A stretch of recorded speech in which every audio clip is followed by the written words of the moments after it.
जापानमा बसेर पनि आफ्नै हातले टिपेर फ्रेस फ्रेस सब्जी खानुको मज्जै बेग्लै हुन्छ साथीहरू। आज चाहिँ हामी जाँदैछौँ हाम्रो घरबेटी भएको खेतीतिर सब्जीहरू टिप्नलाई। सब्जी टिप्न भनेपछि त आर्यन त एकदमै खुसी हुन्छ। अनि हामी चाहिँ गयौँ बारीतिर। यही बारीले गर्दा नै हाम्रो घरबेटी बासँग चाहिँ हाम्रो भेट भएको हो। हामी चाहिँ यही बारीको छेउमा अपार्टमेन्टमा बस्थ्यौँ। त्यस पछाडि उहाँले चाहिँ आफ्नै घर हामीलाई बस्नको लागि दिनुभएको थियो। सब्जी खानलाई बारी पनि दिनुभएको थियो, तर हामी चाहिँ एकदमै बिजी भएर हामीले चाहिँ आफै सब्जी लाउन चाहिँ भ्याएनौँ।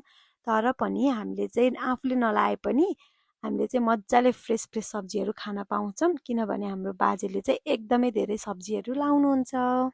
आज छुट्टीको दिन अनि हामी चाहिँ सब्जी टिप्नतिर गयौँ। अनि यतिखेर पनि हामीलाई आलु खनेर बाजेले दिनुभयो।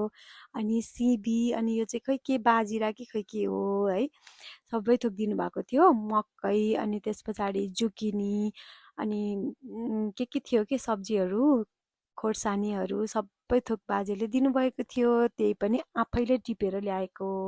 म नभएको बेला पनि टिपेर खाऊ है भनेर भनिराख्नु भएको थियो। अनि मैले चाहिँ त्यहाँ भएको सनफ्लावर अनि अर्को फ्लावर पनि टिपेर घरतिर लाग्यौँ। बाई बाई साथीहरू, थ्याङ्क्स फर वाचिङ।